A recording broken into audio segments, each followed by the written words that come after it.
আমার নাম শুনছে দুঃখী, তখন বলছে তুমি সুখী থাকবা, সুখী হবা। আমি বলে গেলাম সে কথা এখনো মনে আছে আমার। এখানে বসে আছো, এইটা হচ্ছে ফরিদপুরের শহরতলি বেল মাহমুদপুর।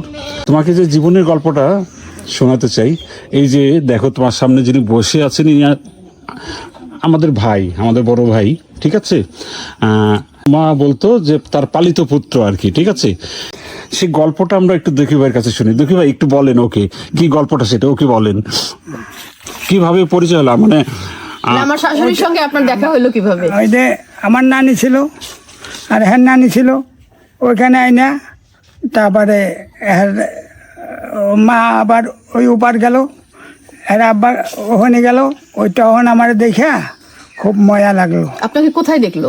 ওই তো ওই বাড়িতেই, নানা বাড়ি থাকে। আচ্ছা, হ্যাঁ, মানে আমার নানা শ্বশুর বাড়িতে আপনি ছিলেন। হ্যাঁ, ওইখানে তখন আপনাকে দেখে আমার শাশুড়ি মানে বাপের বাড়িতে যায়, হ্যাঁ, যে দেখে তার মায়া হয়, আপনাকে নিয়ে আসে। আমার নিয়ে আসছে। আপনার সাথে আপনি একাই ছিলেন? না, আমার মাও ছিল, আপনার মাও মা ছিল? ছিল, নানি ছিল, শুনছি আপনার আমার একজন বোন বোনও ছিল। ছিল। আচ্ছা, হ্যাঁ, তখন আপনার বোনকে আর আপনাকে নিয়ে আসে হ্যাঁ, এই ফরিদপুরে নিয়ে আসে? বোনকে নিয়ে আসে, মাও আছে, মাও ফরিদপুর আছে। আরে তারপরে হ্যাঁ বাসায় করছে, তারপরে ওইখান থেকে তারপরে আমার যে কাজ জায়গায় জায়গায় দিছে পর তারপরে চাকরি দিছে, চাকরি দিয়ে আব্বা চাকরি দিছে। কোথায় চাকরি দিল? চাকরি দিছে এই ফরিদপুর থেকে। চাকরি কে দিল? হ্যাঁ আব্বা, মানে আমার শ্বশুর? হ্যাঁ, চাকরি কি দিছে। চাকরি সেটা? ফেরি চালাবার। মানে আপনি ফেরি চালাইতেন তখন? হ্যাঁ, ফেরি চালাই, দারুণ ফেরি চাকরি তো। চালানোর মানে লিস্টে আমি মানে ড্রাইভার না আর কি, অ্যাসিস্ট্যান্ট ড্রাইভার, কিন্তু আমি চালাইতে পারতেন অভিজ্ঞতা, তো? হ্যাঁ চালান। পরে কিছুদিনই হয়েছিল আর কি, মানে নতুন তো দেখাশোনা, আর আসতে দেখতে শুনতে তো এটা করতে হবে। আচ্ছা দুঃখী ভাই, আমার একটা জিনিস মানে জানার খুব ইচ্ছা, সেটা হচ্ছে আপনার নাম এই দুঃখী হইলো কেন? এই নাম কে রাখলো? দুঃখী হইলে দুঃখের ঘরে পড়ছে। দুঃখের ঘরে মানে জন্ম থেকেই কি আপনি দুঃখী ছিলেন? হ্যাঁ, ওই দুঃখী ছিল জন্মের পরে থেকে, মানে কষ্ট, সব কষ্টতে গেছে, ওই জন্য আগেই নাম ওইরকম থুইছিল, তারপরে কষ্ট। মানে বাবা ছিল না আপনার? না, মানে বাবা কতদিন পরে মারা যায় আপনার বাবা জন্মের? পেটে থুয়ে মারা গেছে। আচ্ছা, মানে আপনি পেটে থাকতে, আপনার মায়ের পেটে থাকতেই আপনার বাবা মারা যায়? হ্যাঁ, মারা যায়। মানে এর জন্য এলাকাবাসী মনে করে যে পরিবারের যে আপনি অনেক দুঃখী, আপনার নাম দুঃখী রাখা হলো। হয়তো। আচ্ছা, এই যে আপনার ফরিদপুরে যে আপনার মা, আমার শাশুড়ি, মানে উনি কি করলো? উনি এটা আমাকে দেখাশোনা করছে, এই করছে। তারপর চাকরি দিল, পরে আমি তো চাকরিতে গেলাম, মা আবার এখানে ছিল। হ্যাঁ, টুকটাক কাজ টাজ করছে এদিক সেদিক। আর আপনার বোন? ওই চলছে, বোনও থাকছে এখানে। এখানে থাকার পরে তারপরে আমার যে চাকরি হয়ে গেল, পরে থেকে এসে আমি যে বেতন পাই ওইটা এনে করে দিলাম। যখন দেশ স্বাধীন হয়ে গেল তখন তো এলোমেলো হয়ে গেল আর কি, তখন চারির থেকে সব ছড়াই বড়ে চলে গেছি। ওই দুহার থানা চলে গেছিলাম, আর ওই যে এর বাড়ি, নানা বাড়িতে না মামা বাড়ি, মামা বাড়িতে। হ্যাঁ, আচ্ছা, ওইখানে। আপনার সব মনে আছে? হ্যাঁ, সব যুদ্ধের মনে সব কথা মনে আছে? সব। তখন আপনার বয়স কত? বয়স কত হবে, 16। আচ্ছা, যুবক। এইরকম আর কি। তাই তো চাকরি হয় না, চাকরি দিয়ে দিছে লেখা, কিন্তু দরকার হয় তুমি শরীরে থেকো, যদি সাহেব তো সব যায়, তা আমার শরীরে থাকতে কইছে, তাও সাহেবের দৌড়ে ফেলাইলো কইছে তোমার তো চাকরি হয় না, তুমি তোমার ঘাটে কেরা আছে কর্মকর্তা, যে তাকে আনো অফিসে, আনো, তার কাছে শুনবো। হে যদি বলে যে না, হে আবার বুঝিয়ে একটু বলে দিল যে এই লোক লাগে, ছোট লোকই লাগে, এই লোকে ইঞ্জিনের কাজ করার জন্যে। দুঃখী ভাই, আপনার যখন মানে বয়স 18 বছর হয় নাই, 18 হয় নাই আর কি, মানে 16 বছরে আপনি সরকারি চাকরি পেয়ে গেলেন। ওই তো এরকমই। আপনার তো নিজেরও মা ছিল, মানে আপনার যে জন্মদাতা মা, সেও তো ছিল। তারপর আপনি আমার শাশুড়িকেও মা বলতেন, হ্যাঁ, কেমন লাগতো মা বলতে? ভালো। মানে উনি আপনাকে ছেলের মতনই দেখতো?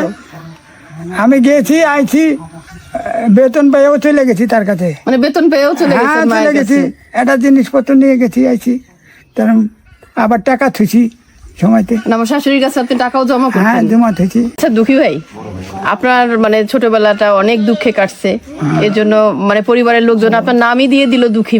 হয়তো তারপরে হচ্ছে ওই যে আবার ওই নাম দুঃখী। করে দেওয়া হলো, হ্যাঁ, আমরা এই যে সরকারি খাতায় হ্যাঁ, আছে। আমরা এই যে দেখি আমাদের যে বিদ্রোহী কবি কাজী নজরুল ইসলাম, যে মানে তার জীবনটাও কিন্তু ছোটবেলাতে অনেক দুঃখে কাটছে, এর জন্য তাকে সবাই দুঃখু মিয়া বলে ডাকতো, হয়তো। এবং আপনার নাম জানলাম যে দুঃখী। হয়তো আচ্ছা, এখন আপনি কেমন আছেন? ভালো আছি। কেমন ভালো একটু আমাদেরকে বলবেন? এটা খুব ভালো। এখন কয় ছেলে মেয়ে আপনার? 4 ছেলে, 4 ছেলে, মেয়ে আছে? 1 মেয়ে। ছেলেরা কি করে? ছেলেরা এই যে 2 জন সৌদি আরব। 2 ছেলে সৌদি আরবে আছেন, সৌদি আরব আর 2 একজন ছেলে? এই যে গত 3 মাস ধরে গেছে। আচ্ছা, আচ্ছা, আর একজন আছে আজ 20 বছর। হ্যাঁ, তার বউ যে ওই বাড়ি ওই যে রান্না বাড়া করতেছে, আর ওই যে ওইখানে যে ছিল সে হইলে তার বউ ওখানে রান্না করতেছে। আর এই বাড়ির 2 জন, এই যে হেন আইছিল একজন, 2 জনই আইছিল। দুঃখী ভাই, আপনার বাড়ি এখন কয়টা বলেন তো? এখন বাড়ি যে এখানে আছে একটা, আর ওই একটা, 2টা। 2টা বাড়ি হ্যাঁ, আরো হবে ওই যে ও পাশে, ওই সারা নাই, হবে? জায়গা কিনা আছে। আচ্ছা, হয়তো ও পাশে জায়গা কিনা আছে। জাবরের সামনে বাসার সামনে রাস্তা এই পার বাউন্ডারি করা আছে জায়গাটা। তাহলে কি আমরা এখন দুঃখী ভাই বলা বাদ দিয়ে সুখী ভাই বলতে পারি আপনাকে? হ্যাঁ, তাহলে আজ থেকে আপনার নাম সুখী ভাই, হ্যাঁ। আমরা আর দুঃখী ভাই বলে ডাকবো না। হ্যাঁ, তাইতে অসুবিধা নেই। হ্যাঁ, সন্তুষ্ট, যেটা নিয়ে খুশি হয়ে থাকে সেইটাইকে বলতে না, হয়। তখন দুঃখ ছিল বলে সবাই আপনাকে দুঃখী ডাকতো। হয়তো আজ তো আপনার সেই দুঃখ এখন নাই, তো সুখী। এখন তো আপনি সুখী। হ্যাঁ, আমার সব আছে। পেন্সিল পাই, মানে সরকারি চাকরির আপনি পেন্সিল পেনশন পান। হ্যাঁ, তাই সুখী না?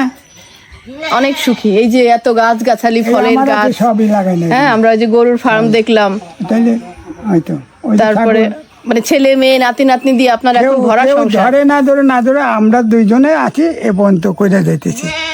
এ বাড়ি আর ও বাড়ি কোনো আমারই নাই, আমি নিজে চালাইতেছি সব। ওই যে ছাগলটা দিয়ে হেসলো ওইখানে কাজ করতেছে, ওই ওই ওই জায়গাও আমি পরিষ্কার করতেছি, সব কিছু করতেছি। আমার ওইলে কি সবই তো ছাগলেরই, তো আমি তো ছাগলে দিয়েই দিছি ওখানে সব একদম। এই যে এ বাড়ি 2 ছাগলের নামে দিয়ে দিছি, ওই যে ও বাড়ি 2 ছাগলেরই, ওই যে ওখানে ওই বাড়িতে 2 ছাগল, ওই যে ওখানে আবার লাগছে তারাই দিয়ে নেয়। ওই যে ওই পাশাটা জমি এতিমখানার সাথে। একটা জিনিস তোমাকে বলেছি, ছোটবেলায় কিন্তু আমরা দুঃখী ভাইয়ের মুখে তখন হাসি দেখতাম না। মার সঙ্গে একটু বসে গল্প করতে তখন দেখতাম হাসতে, কিন্তু এখন আজকে- দেখো হ্যাঁ। দুঃখী ভাই কিন্তু আজকে এতদিন বছর পরে দেখেই অনেক হাসি মুখে একটা মুখ দেখলাম, দেখেই ভালো লাগছে। আমি আসলে দুঃখী ভাইয়ের দুঃখের কথা শুনে দুঃখী ভাইকে দেখার আমার খুব ইচ্ছা ছিল, কিন্তু আজকে আমি একজন মানে সুখী ভাইকে দেখে আমার ঠিক দেখলাম। মানে এটা আল্লাহ মানে জীবন বদলের একটা গল্প, ছোট্ট হ্যাঁ, একটা জীবন মানে বদলের গল্প। জীবন বদলের গল্প। মানে পরিশ্রম সততা থাকলে যে একটা মানুষের জীবন বদলে যায়। রাজবাড়ি চাচা ওই যে ছিল, বড় চাচা, হ্যাঁ। হ্যাঁ, সে আমারে যখন আমার নাম শুনছে দুঃখী, তখন বলছে তুমি সুখী থাকবা, সুখী হবা। আমি বলে গেলাম, সে কথা এখনো মনে আছে আমার। অনেক বড় চাচা অনেক পরহেজগার ব্যক্তি ছিলেন আর কি, যা বলতেন আজকের কথা না, তখন চাকরি ধরিনি, কিচ্ছু ধরিনি। তাহলে তো বড় চাচার কথাটা কাজে লেগে গেছে, ওই আপনি এখন সুখী। মেয়ের বাড়ি বিল্ডিং উঠিয়ে দিছি 20 বছর আগে, এই বিল্ডিং এর করার পরে।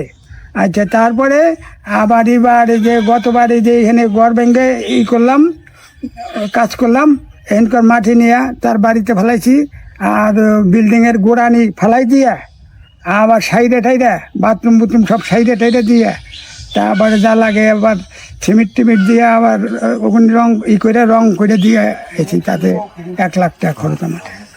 আমরা একজন পরিপূর্ণ সুখী মানুষের কথা জানলাম।